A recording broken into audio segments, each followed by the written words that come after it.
السلام علیکم دوستو، آج کا ہمارا ٹاپک ہے کہ محمد بن قاسم کو ہندو بھگوان کیوں مانتے تھے۔ تو آج ہم اس ویڈیو کا ریویو کریں گے اور دیکھیں گے، اور چلتے ہیں ہم ویڈیو پر اور دیکھتے ہیں ویڈیو کہ کیا مفتی طارق مسعود مفتی طارق مسعود کے بیانات کے لیے مفتی صاحب کے آفیشیل چینل مفتی طارق مسعود سپیچز کو سبسکرائب کریں۔ یا ایھا الذین آمنوا قاتلوا الذین یلونکم من الکفار ولیجدوا فیکم غلظہ واعلموا ان اللہ مع المتقین۔ بڑی زبردست آیت ہے۔ میں نے کل بتایا تھا نا کہ وینس میں عیسائیوں نے مسلمانوں کے خلاف بورڈ لگایا ہوا ہے کہ مسلمان فاتحین یہاں آئے تھے یورپ میں، اور ہمیں پتلی گلی سے نکال کے جزیروں میں محدود کر دیا، اس کے بعد یہ جزیرہ آباد ہو گیا، پورا شہر بن گیا۔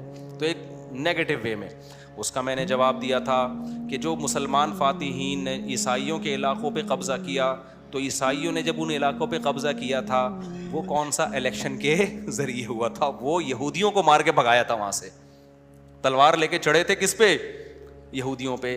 یہودی کہیں گے اس کا مطلب ہم پہ ظلم ہوا ہے، تلوار کی زور سے ہم سے یہ علاقے چھینے گئے ہیں۔ تو ہم کہتے ہیں ایکسکیوز می سر، آپ لوگوں نے کون سا الیکشن کے ذریعے، یا لوگوں نے آپ کو بلایا تھا کہ کائنڈلی ہم سے حکومت ہو نہیں رہی، آپ آ کے ہمارے علاقے سنبھال لیں؟ اتنا تمیز والا کبھی دنیا میں بندہ دیکھا آپ نے کہ جی میرا ملک مجھ سے کنٹرول میں نہیں آ رہا، تو ساتھ والے ملک کو چاہیے کہ کائنڈلی وہ مودی کہے کہ جی میں کنٹرول نہیں کر پا رہا تو پاکستان کنٹرول کر لے؟ کبھی ایسا ہوتا ہے؟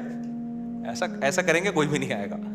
تو یہودیوں نے جو ان علاقوں پہ قبضہ کیا، آگے پوری آیتیں آئیں گی انشاءاللہ، کیسے سلیمان علیہ السلام نے گھوڑے دوڑائے اور کیسے داؤد علیہ السلام نے، اور بڑی بڑی وہ بھی تلوار کی زور پہ ہی ہوا ہے۔ تو بات یہ ہے کہ اب تو یونائٹڈ نیشن کا ایگریمنٹ ہو گیا، اب اس لیے ایک ملک دوسرے ملک پہ چڑھائی نہیں کر سکتا، ساری دنیا کا معاہدہ ہو گیا نا۔ اور ویسے بھی مسلمان میں اب چڑھائی کی طاقت بھی نہیں ہے، اچھا ہی ہو گیا، معاہدہ ہو گیا۔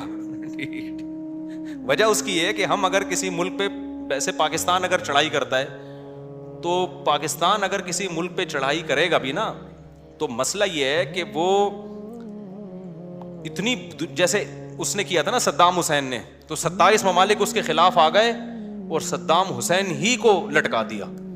تو اس لیے ہم کہتے ہیں کہ بات نبی کی جو پالیسی ہیں وہ گراؤنڈ ریئلٹی کو دیکھ کر ہے نا۔ ابھی تو ہم ویسے ہی اتنے کمزور ہیں کہ چڑھائی کی طاقت بھی نہیں ہے ہمارے بس میں، اور آپس میں معاہدہ بھی ہوا ہوا ہے، تو معاہدوں کی پابندی کا شریعت میں حکم ہے۔ باقی اس پہ ڈیٹیل پہ پھر کسی وقت بیان کروں گا، ابھی موقع نہیں ہے۔ ابھی تو میں صرف یہ بتا رہا ہوں کہ ماضی میں جو کچھ ہوتا رہا ہے وہ کیا ہوا ہے۔ تو قرآن کی اس آیت میں اللہ تعالیٰ نے مسلمانوں کو اقدامی جہاد کا حکم دیا۔ جہاد کی دو قسمیں ہیں، ایک ہے ڈیفنس میں لڑنا، ایک ہے ڈیفنس میں نہیں لڑنا بلکہ خود سے کسی پہ حملہ کرنا۔ تو شروع میں تو جو اسلام میں لڑائیاں ہوئی ہیں وہ ڈیفنس میں، جیسے غزوہ بدر تو ایک اتفاقی لڑائی تھی، پھر غزوہ احد ہوئی، اس میں مشرکین نے حملہ کیا، صحابہ نے کیا کیا؟ دفاع کیا ہے۔ پھر غزوہ خندق، مشرکین نے چاروں طرف سے گھیر لیا، صحابہ نے کیا کیا؟ صرف دفاع کیا ہے۔ اسی طرح صلح حدیبیہ میں بھی آپ صلی اللہ علیہ وسلم نے جنگ کو ٹالا ہے، جنگ ٹلے کسی طریقے سے، ہمیں دعوت کا موقع ملے۔ لیکن صلح حدیبیہ کے بعد نبی صلی اللہ علیہ وسلم نے مختلف بادشاہوں کو خطوط لکھے دنیا بھر میں، اور اس میں ان کو پیغام دے دیا کہ ہماری اس دعوت کے پیچھے کیا ہے؟ تلوار ہے۔ اسلم تسلم، اسلام قبول کر لو گے تو بخشش ہو جائے گی، اسلام قبول نہیں کرتے تو پھر محفوظ نہیں ہو، پھر ہمارا تم سے کوئی ایگریمنٹ نہیں ہے، فوجیں لے کے چڑھ جائیں گے ہم۔ آپ نبی کے ویژن کا اندازہ لگاؤ، اتنی سی ریاست ہے مدینہ کی، چند لوگ ہیں، خطوط کس کو لکھے جاتے ہیں؟ ہرقل کو، بادشاہ کو لکھا جا رہا ہے، روم کے بادشاہ کو لکھا جا رہا ہے، فارس اور ایران کے بادشاہ کو، جو بڑی بڑی پاورفل ریاستیں، روم کا بادشاہ تو بہت ہی بڑی چیز تھا، وہ جیسے آج سپر پاور امریکہ سمجھا جاتا ہے نا، تو یہ امریکہ بھی اس کے مقابلے میں کچھ نہیں تھا، کیونکہ پورا یورپ، ترکی، استنبول، پھر رشیا کی بہت ساری ریاستیں، یہ ساری اس کے ماتحت تھیں۔ اتنے بڑے بادشاہ کو خط لکھا جا رہا ہے ایک یتیم کی طرف سے، جو لڑائیوں بند کرنے کے معاہدے کر رہے ہیں کہ بھائی ابھی ہم کمزور ہیں، لڑ نہیں سکتے، لیکن آگے ان کو بتایا جا رہا ہے کہ آنے والے ہیں، صبر کرو، ٹھیک ہے نا، آنے والے ہیں۔ اس پر بہت سے غیر مسلم لوگ کہتے ہیں کہ یہ تو آپ ریاست کے لیے کر رہے ہو نا، یہ تو آپ کو چاہیے، حکومت چاہیے، ریاست کے لیے اس ملک پہ حملہ کر رہے ہو. اگر ریاست کے لیے حملہ کر رہے ہوتے تو پھر یوں خط لکھتے کہ تم مسلمان ہو یا نہ ہو، ہمیں تمہارا علاقہ بہرحال چاہیے. نہ نہ نہ، اس میں آپشن دیا جا رہا ہے اگر تم توحید کے راستے کو اختیار کر لیتے ہو، اللہ کے نظام کو زمین پہ نافذ کر دیتے ہو، تو پھر ہمارا تم سے کوئی اختلاف نہیں ہے، نہ ہم تم سے ریاست چھینیں گے، ادھر کے بادشاہ تم ہی ہو. ہمیں مقصد سے مطلب ہے، ذریعہ مقصد ہمارا مقصد نہیں ہے. تبھی ایسا ہوا کہ بہت سے ملکوں نے نبی سے معاہدے کیے. طائف والے جب آئے نا نبی کے پاس، جنہوں نے نبی صلی اللہ علیہ وسلم پہ کتنا ظلم کیا تھا، جب طائف والے نبی کے پاس آئے نا معاہدوں کے لیے، تو انہوں نے کہا کہ ہماری حکومت ہمارے طائف میں رہے گی، ہم ریاست آپ کے حوالے نہیں کریں گے،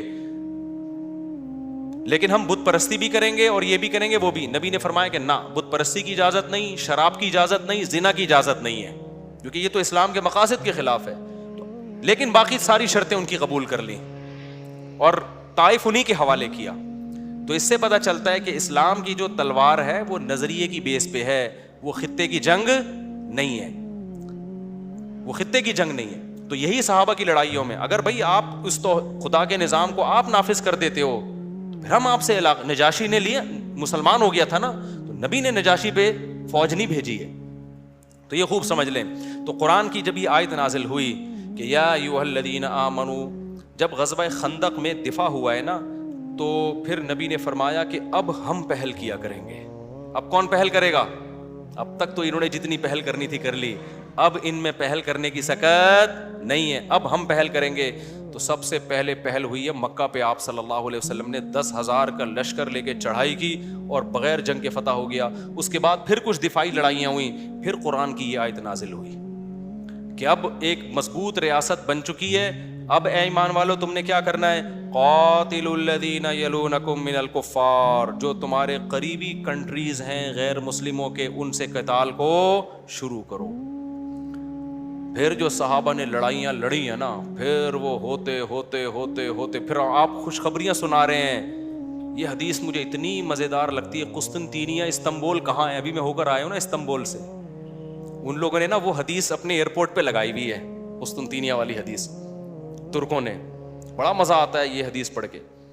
کتنا دور ہے استنبول، اور عیسائیوں کا کیا ہے؟ مرکز ہے. اس کو فتح کرنا آسان نہیں ہے. ہمارے نبی صحابہ کو خوشخبری دے رہے ہیں کہ پہل کون کرے گا؟ اب ہم کریں گے. اب ان میں دم نہیں ہے ہم پہ حملہ کرنے کا، اور آپ خوشخبری سنا رہے ہیں.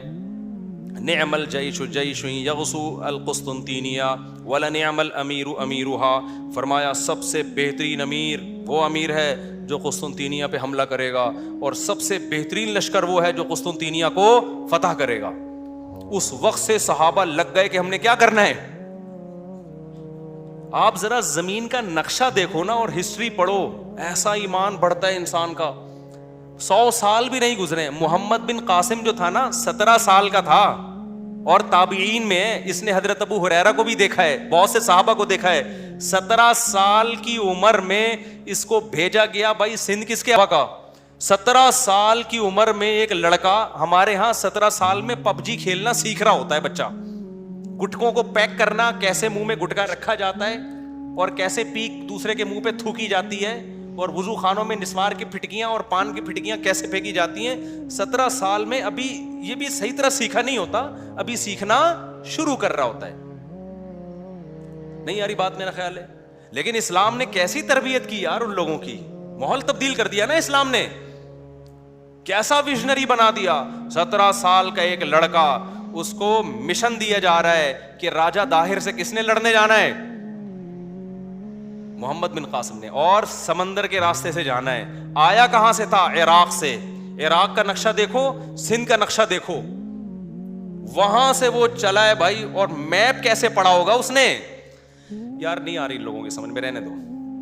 تمہارا کیا خیال ہے وہ سندھ میں بائی ایئر آیا تھا کیا، یا بغیر نقشے کے آ گیا تھا؟ یہ نقشے بنا کے کس نے دیے تھے؟ مسلمان سائنسدانوں نے. سمجھ رہے ہو؟ یہ نقشے بنا کے جو دیے تھے کس نے دیے تھے؟ ایسے نہیں بتایا تھا کہ تو جو ہے نا کوفہ سے نکل کے نا ادھر ارلی جانب جب جائے گا نا، ارلی طرف، پنجابی میں ارلی کسے کہتے ہیں؟ یہ مجھے ارلی لفظ بڑا اچھا لگتا ہے پنجابی کا. تو جب تو کھبے ہاتھ کی طرف جائے گا تو سجے کی طرف مڑ جانا, وہاں سے وہاں مڑے گا تو پھر ایسے ٹن مارنا, ادھر الٹے ہاتھ پہ گولے گنڈے والے آئے گا, اس برگر کی دکان آئے گی, وہاں سے ٹن مار کے سندھ میں داخل ہو جائے گا. ایسا تھوڑی تھا میرے بھائی, اتنا لمبا سفر, اور طے کس پہ کرنا ہے؟ گھوڑوں پہ اور اونٹوں پہ. اس کو مشن دیا گیا محمد بن قاسم کو. آج محمد بن قاسم کے خلاف بہت کچھ بولا جا رہا ہے. یہ سب وہ لوگ ہیں جو اسلام دشمن ہیں, لیکن اسلام کا لیبل لگا کے بڑی اچھی اچھی باتیں کرتے ہیں. یہ سارے ہمارے اس زمانے کے 3 بڑے مشہور ہیرو گزرے ہیں, 3 بڑے مشہور. ایک موسیٰ بن نصیر جس نے یورپ فتح کیا ہے, ایک محمد بن قاسم جو ادھر آج ہم جو مسلمان بیٹھے ہوئے ہیں نا, اس کا بہت بڑا کریڈٹ کس کو جاتا ہے؟ محمد بن قاسم کو. تو اور یہ سندھ کے لیے بڑی فضیلت کی بات ہے کہ اس پورے بر صغیر میں دہلی اور آپ کا سہارنپور اور دلی, یہ پورا بنگلہ دیش, یہ جو پورا بر صغیر ہے نا, یہاں اسلام انٹر کہاں سے ہوا ہے؟ سندھ کے ذریعے ہوا ہے. اس لیے سندھ کو باب الاسلام بھی کہا جاتا ہے, اسلام کا دروازہ. یہاں سے دیبل کے راستے سے, آج بھی پورٹ قاسم کے قریب ہے نا, نام بھی اس کا پورٹ قاسم رکھا ہوا ہے, شکر ہے کوئی اچھا نام رکھا تاکہ یاد رہے. 17 سال کی عمر میں یار ایک بچہ آیا ہے اور ایسی کی تیسی کر دی اس نے. اس کے پاس زیادہ لوگ بھی نہیں تھے, اور اتنی مختلف سمتوں میں لشکر جا رہے ہیں. ادھر جناب سندھ کی طرف محمد بن قاسم, یورپ کی طرف موسیٰ بن نصیر, وہ اسپین پہ حملہ کیا اس نے. پھر طارق بن زیاد, جبل الطارق جو ہے نا اسپین کے قریب ایک جبل ہے, اس کا نام آج کل ہے جبرالٹر. اصل میں وہ کیا تھا؟ جبل الطارق. کیونکہ 1000 سال تک اس کا نام ہو رہا ہے تو گورے نام چینج نہیں کر سکتے, تھوڑا سا پروناؤنسیشن انہوں نے چینج کر دی. تو آپ ذرا ہسٹری پڑھو, مزہ نہ آئے پیسے کیا ہیں واپس. ہمارا ماضی بڑا خاندانی تھا یار, بڑا شاندار ماضی تھا ہمارا. تو خیر, محمد بن قاسم 17 سال کی عمر میں گیا ہے اور دیبل سے داخل ہو کے فتح کرتا چلا گیا علاقے. راجہ داہر سے بڑی لڑائیاں ہوئی. آج بہت سے لوگ راجہ داہر کو پروموٹ کرتے ہیں, اصل تو سندھ کا وہ تھا. وہ بھائی خدا کا شکر ادا کرو تمہاری راجہ داہر سے جان چھوڑ گئی ہے, ورنہ وہ ہمیں پتہ کیا کرتا, آدھا گنجا کرتا, آدھی چٹیا ہوتی ہماری. تو سندھ والوں سے میں گزارش کرتا ہوں, اسلام پہ فخر کرو. سندھیوں سے کہتا ہوں, سندھی زبان اسلام کی برکت سے ملی ہے. سندھی رسم الخط کیا ہے؟ عربی رسم الخط ہے. سندھی زبان میں بہت سے عربی الفاظ ہیں, تو یہ مسلمانوں کی زبان ہے, ورنہ یہاں کی جو اصل زبان تھی وہ پتہ نہیں کیا تھی. اس کا تو رسم الخط یہ تھوڑی تھا جو عربی رسم الخط ہے. تو خیر, پھر بخاری میں سندھ کا تذکرہ ملتا ہے. حضرت عائشہ بیمار ہوئی ہیں, حدیث میں آتا ہے جاء رجل من السندھ الی عائشہ رضی اللہ عنہا, سندھ سے بندہ آیا حضرت عائشہ کا علاج کرنے کے لیے. تو اسلام کی وجہ سے سندھ کو عزت ملی ہے. آج دیکھو متعصب لوگ محمد بن قاسم کو چور, لٹیرا, ڈکیت کہہ رہے ہیں اور کہہ رہے ہیں اصل تو یہ راجہ داہر کا ہے. تو اسلام کی وجہ سے سندھ بنا ہے. تو خیر, وہ محمد بن قاسم نے آیا نا, جب سندھ فتح کرتے کرتے ملتان تک پہنچ گیا تھا. پھر پیچھے خلیفہ چینج ہو گیا, وہ دوسرا خلیفہ آیا, وہ الگ کھوپڑی کا تھا, وہ محمد بن قاسم کا دشمن تھا. اس نے بلا کے محمد بن قاسم کو شہید کر دیا. اچھا, وہاں بھی محمد بن قاسم نے بغاوت نہیں کی. محمد بن قاسم اتنا پاورفل تھا کہ جب اس کو خلیفہ نے بلایا, وہ کہہ سکتا تھا میں نہیں آ رہا, وہ کہہ سکتا تھا کہ میں نہیں آ رہا, لیکن امیر کی اطاعت تھی. کیونکہ حدیث میں آتا ہے امیر ظالم ہو یا عادل ہو, آپ نے کیا کرنا ہے؟ اطاعت. یہ محمد بن قاسم کی ایک بہترین سیرت تھی کہ واپس گیا, امیر نے بلایا ہے. یہ نہیں کہا میں نے اتنے علاقے فتح کر لی, اب یہ میں رہوں گا. امیر کے کچھ بھی نہیں ہو سکتا تھا, لیکن وہ گیا, اس کو قید کر کے اس کو شہید کر دیا گیا.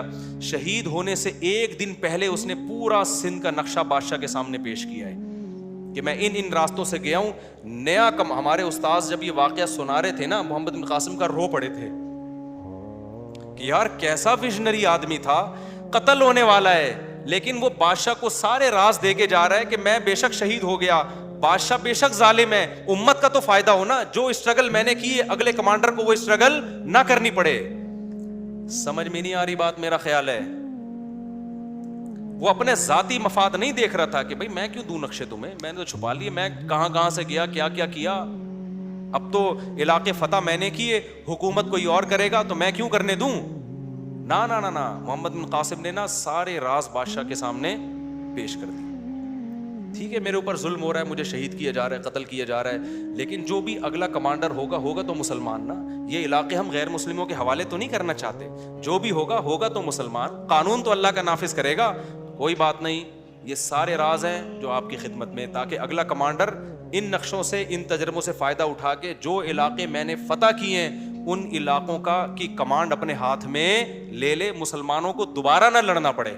اور محمد بن قاسم جب واپس جا رہا تھا نا سندھ سے، ہندوؤں کی تاریخ بتاتی ہے ہندو پھوٹ پھوٹ کے رو رہے تھے، اور ہندوؤں نے محمد بن قاسم کی تصویریں بنا کے سجدہ کرنا. ہندوؤں کے تو بھگوان بہت ہوتے ہیں نا، انہوں نے کہا چلو یہ بھی بھگوان ہے آج سے ہمارا. اتنا عدل و انصاف سے سندھ کو بھر دیا تھا محمد بن قاسم نے، اور اتنا اچھا سلوک کیا ہندوؤں کے ساتھ. یہ تو اب جا کے ہندوؤں نے تاریخ بدلنا شروع کر دی ہے، ورنہ آپ ہندوؤں کی پرانی کتابیں دیکھیں اس میں محمد بن قاسم کا بڑا اچھا تذکرہ ہے. ورنہ ہندو تصویر تھوڑی بناتا، تصویر بنا کے پوجتا تھا محمد بن قاسم کو. تو یہ ہمارا ماضی تھا، اور اس کی بیس کیا تھی؟ قاتل الذین یلونکم من الکفار. یہ جو سورہ توبہ کی آیتیں نازل ہوئی ہے نا کہ ایمان والو اب وہ پہل نہیں کریں گے، اب پہل کون کرے گا؟ تم کرو گے. ایسی پہل کی ہے کہ رکنے کا نام نہیں لیا. پوری اس وقت کی یہ جو خلیفہ ہارون رشید تھا نا، جب بادل جاتا تھا نا بارش کا، تو خلیفہ کہتا تھا کہ اے بادل تو یہاں برس یا کہیں اور برس، مجھے اس کی پرواہ نہیں ہے. مجھے یہ یقین ہے جہاں بھی برسے گا نا، جو اس سے پیداوار نکلے گی اس کا خراج کس کے پاس آئے گا؟ وہ میرے پاس ہی آئے گا کائنڈلی. ٹھیک ہے، اس کا ٹیکس کس کے پاس آئے گا؟ ہمیں تو یہ ہوتا ہے نا یہاں سے بارڈر کراس کر کے بادل نکل گیا، لے بھائی ہمارے ملک سے تو گیا بادل، اب کہیں اور ہی برسے گا جا کے. بلکہ کراچی والوں کو اس پہ افسوس ہو رہا ہے، سکھر میں کیوں برس رہا ہے، سکھر والوں کو اس پہ ہو رہا ہے حیدرآباد میں کیوں برس رہا ہے. تو خلیفہ ہمارا کہا کرتا تھا کہ وہاں جہاں بھی جا کے برس لے، ہمارے لیے کوئی ٹینشن کی بات نہیں. یہ 100 سال کے اندر اندر ہوا ہے یہ سارا کام. حضرت عمر کے دور میں بیت المقدس فتح ہو چکا تھا، اور 22 لاکھ مربع میل پر مسلمانوں کی حکومت قائم ہو چکی تھی. تھوڑے تھوڑے لوگ ہوتے تھے، بڑی بڑی طاقتوں سے لڑتے تھے، اتنی بڑی بڑی طاقتوں سے لڑتے تھے کہ آپ ہسٹری اٹھا کے دیکھیں، انگریز خود حیران ہے کہ ایک یتیم پیغمبر، ایک یتیم جو مکہ کی ایسی زمین میں جو نہ لکھنا جانتے اور نہ پڑھنا جانتے، عرب جن پہ کوئی حکومت کرنا پسند نہیں کرتا تھا، آپس میں لڑتے اتنا تھے کہ ایک کا گھوڑا دوسرے سے آگے نکل گیا تو تلواریں نکلتی تھیں. ان میں اتنی تہذیب کیسے پیدا ہو گئی کہ تھوڑے سے عرصے میں اتنی بڑی دنیا پہ انہوں نے اتنی مضبوط اسٹیٹ قائم کر لی. اور کمال کی بات یہ کہ حضرت معاویہ رضی اللہ تعالیٰ عنہ کے دور میں پہلا بحری بیڑا تیار کیا گیا ہے سمندری جنگ کے لیے، کیونکہ نبی خوشخبری سنا چکے تھے میری امت کا جو لشکر حملہ کرے گا نا سمندری لڑائی میں ان سب کو جنت کی ضمانت دیتا ہوں، او کما قال صلی اللہ علیہ وسلم. بعض صحابہ نے اٹھ کے دعا مانگی، یا رسول اللہ آپ دعا کریں ہم اس بحری لڑائی میں شریک ہوں. حالانکہ جس وقت آپ یہ خوشخبریاں سنا رہے ہیں اس وقت تو آپ کے معاہدے ہو رہے ہیں اور جنگ بندی کے معاہدے ہو رہے ہیں، اتنے کمزور. اور خوشخبریاں کیا سنا رہے ہیں کہ ایک بحری بیڑا تیار ہوگا عنقریب اور سمندر کے ذریعے حملہ کرے گا. نہیں آ رہی بات میرا خیال ہے. تو حضرت معاویہ کو یہ فضیلت جاتی ہے. سب سے پہلا بحری لشکر کنہوں نے تیار کیا؟ حضرت معاویہ نے. اس کا امیر کا نام رکھا امیر البحر، جس کو آج ایڈمرل کہا جاتا ہے گوروں کی اصطلاح میں. تو